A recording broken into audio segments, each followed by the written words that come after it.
Monsieur Eric Rodrigue Mentoura, qui a marqué l'actualité depuis le début de l'année, c'est surtout l'entrée en vigueur de la nouvelle loi des finances dans laquelle on annonce que désormais les influenceurs et les influenceuses seront taxés en raison des activités que ces derniers mènent pour la promotion des produits et marques. Une actualité qui a suscité également beaucoup de réactions au sein de la classe politique et même de la classe populaire au Cameroun.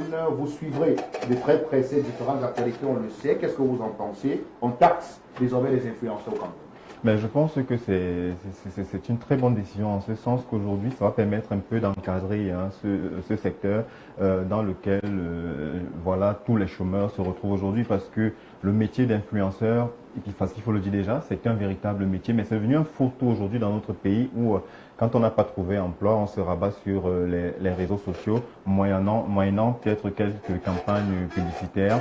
On arrive comme cela à se constituer une très forte communauté et puis à gagner sa vie, puisqu'une fois que vous avez un peu plus de 5000 abonnés, j'aime à le dire souvent, un influenceur, c'est celui-là qui a une très forte communauté. Si vous avez à peu près déjà 5000 abonnés, vous êtes un micro-influenceur. Entre 5000 et 190 000, vous passez influenceur et au-delà, vous êtes macro. Alors, ça paye très bien. C'est un métier qui nourrit son homme parce qu'ailleurs, vous verrez d'ailleurs que beaucoup se sont constitués en solopreneurs en se lançant justement en tant qu'entrepreneur. Bien que nous puissions regretter aujourd'hui qu'au Cameroun, malheureusement, les réseaux sociaux soient devenus le terrain de chasse de prostituées à peine déguisées. Parce que lorsque vous voyez aujourd'hui ce qu'elles vous livrent sur le très connu réseau TikTok, sincèrement, c'est tout sauf de l'influence. Parce qu'en réalité, un influenceur est censé être un leader d'opinion, quel que soit son secteur d'activité. Mais quand vous voyez aujourd'hui ces contenus dans lesquels la nudité est banalisée, où tout tourne pratiquement autour du sexe, on se demande finalement de quelle influence il s'agit. En tout cas, elle est tout sauf positive. Donc, de pouvoir taxer ce secteur-là, je pense que ça va un peu dissuader les aventuriers qui s'y lancent. Parce qu'en réalité, nous avons besoin d'influenceurs, que ce soit des lanceurs d'alerte, que ce soit des ambassadeurs de marque.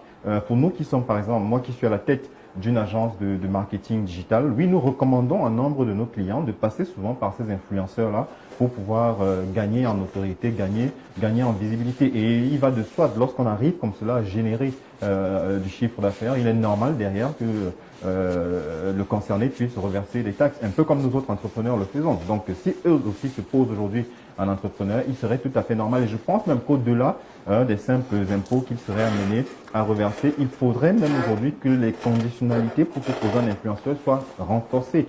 Voilà, je crois qu'aujourd'hui, il y a un contrôle qui devrait être fait sur les types de contenus qui sont présentés sur les réseaux sociaux. Aujourd'hui, nous avons l'Anti-Cameroun. Je pense qu'on pourrait même restreindre certaines pages qui, plutôt que de pousser notre jeunesse vers le droit chemin, plutôt va la détourner.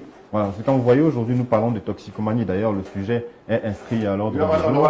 Voilà. Vous allez vous rendre compte, vous allez vous rendre compte que nombre de dérives observées dans notre société aujourd'hui partent de ce suivisme-là. Les jeunes, justement, qui ne sont pas suffisamment armés mentalement, moralement, intellectuellement, aujourd'hui, parce que ces influenceurs viennent leur miroiter un semblant de vie.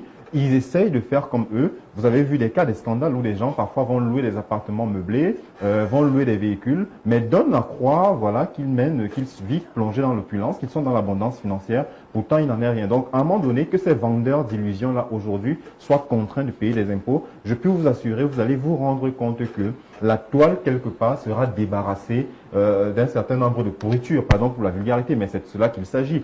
Voilà. Donc, aujourd'hui, moi, je crois que le gouvernement est en train d'aller dans le bon sens. Parce que, quand vous voyez, avant cette loi des finances, il y avait eu également la loi sur le tribalisme, sur les propos haineux. Parce que, au-delà, justement, de la dépravation des mœurs, malheureusement, vous allez observer que ces influenceurs sont souvent parfois à la base d'un certain tribalisme, d'un communautarisme que nous décrions aussi. Donc, moi, je crois que si cette loi des finances là peut dissuader certains de continuer dans leur commerce de la haine, de la dépravation, elle peut être que bienvenue. Elle a salué en tout cas. En tout cas, une loi des finances à saluer selon vous dans le cadre des différentes activités ministérielles et gouvernementales dans notre pays. On aura l'occasion de revenir certainement sur le sujet, surtout que le métier d'influenceur ne cesse d'évoluer au Cameroun, même si la définition